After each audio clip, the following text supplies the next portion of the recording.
మల్లన్న కొలువైన క్షేత్రం భక్తజన సందోహమైంది. రెండు సంప్రదాయ పద్ధతుల్లో స్వామివారికి పూజలు చేయడం ఇక్కడి ప్రత్యేకత. కొమురువెల్లి మల్లన్నపై స్పెషల్ స్టోరీ ఇప్పుడు చూద్దాం.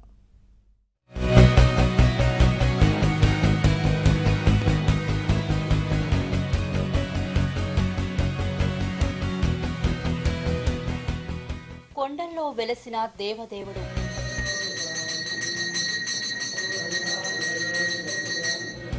కోరికలు తీర్చే కోరమీసాల మల్లన్న.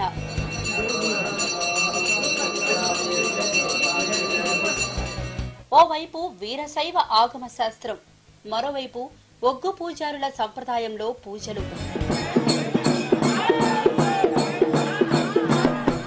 మహాశివరాత్రి వేడుకలకు సిద్దిపేట జిల్లాలోని కొమరవెల్లి సిద్ధమైంది. అనాదిగా వస్తున్న ఆచార సంప్రదాయాల ప్రకారం శివరాత్రి రోజు ఒగ్గు పూజారులు ఆలయ తోటబావి దగ్గర పెద్దపట్నం కార్యక్రమం నిర్వహిస్తారు. ఈ కార్యక్రమానికి సంబంధించి ఆలయ అధికారులు, పాలక మండలి సభ్యులు అన్ని ఏర్పాట్లు చేశారు.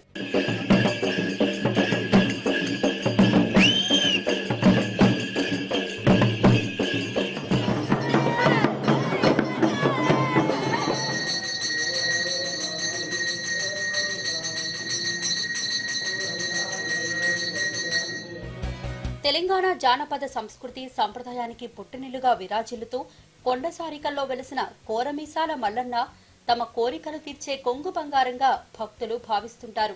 కొమరవెల్లిలో రెండు సంప్రదాయాల్లో స్వామివారికి పూజలు నిర్వహిస్తుంటారు.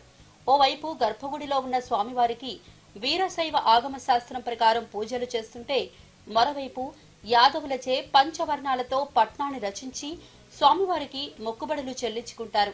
ఆలయ ప్రాంగణంలో గంగరేగు చెట్టు దగ్గర తెలంగాణ జానపదుల తరహాలో ఒగ్గు పూజారులతో ఈ పట్నాన్ని వేసి మొక్కులు చెల్లిస్తారు.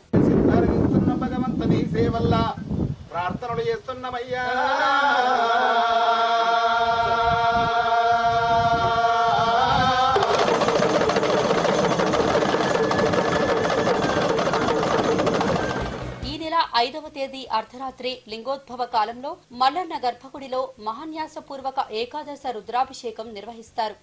అదే సమయంలో ఆలయ తోటబావి ప్రాంగణంలో ఒగ్గు పూజారులు పసుపు, కుంకుమ, తెల్లపిండి, పచ్చపిండి, సున్నేరు ఇలా పంచరంగులతో స్వామివారి పెద్ద పట్నాన్ని 41 వరుసలతో ఏర్పాటు చేస్తారు. ఇదే మాదిరిగా పుట్టమట్టితోని విగ్రహం చేసి ఆనాటి నుండి అనగా ఈ పెద్దపట్నం అనేది చిన్న చిన్నగా పోయి ఈ రోజు వరకు కూడా మరి దినదిన అభివృద్ధి ప్రకారంగా ఎట్లయితే పెరుగుతున్నదో ఆ మాదిరిగానే పట్నం కూడా వేయడం జరుగుతున్నది.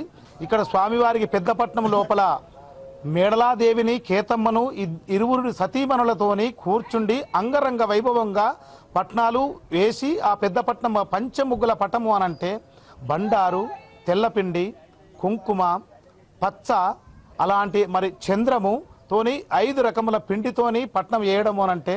ఇక మహాశివరాత్రి సందర్భంగా పెద్ద ఎత్తున తరలివచ్చే భక్తులకు ఎటువంటి ఇబ్బందులు కలగకుండా మంచినీటి వసతి కల్పించడంతో పాటు క్యూ లైన్లో ఇబ్బందులు లేకుండా ఏర్పాటు, పార్కింగ్ సౌకర్యంతో పాటు భక్తులు పెద్దపట్నం చూసేందుకు వీలుగా ఏర్పాట్లు చేశామని ఆలయ అధికారులు తెలిపారు.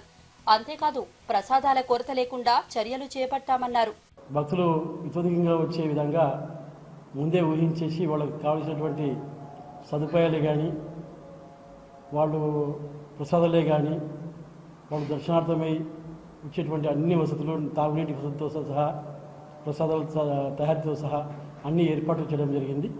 కాబట్టి భక్తులు ఈ తెలంగాణలోనే కానీ ఈ దేశంలోంచి పలు రాష్ట్రాల నుంచి వచ్చేటువంటి వాళ్లకు తగ్గట్లుగా ఏర్పాట్లు చేయడం జరిగింది.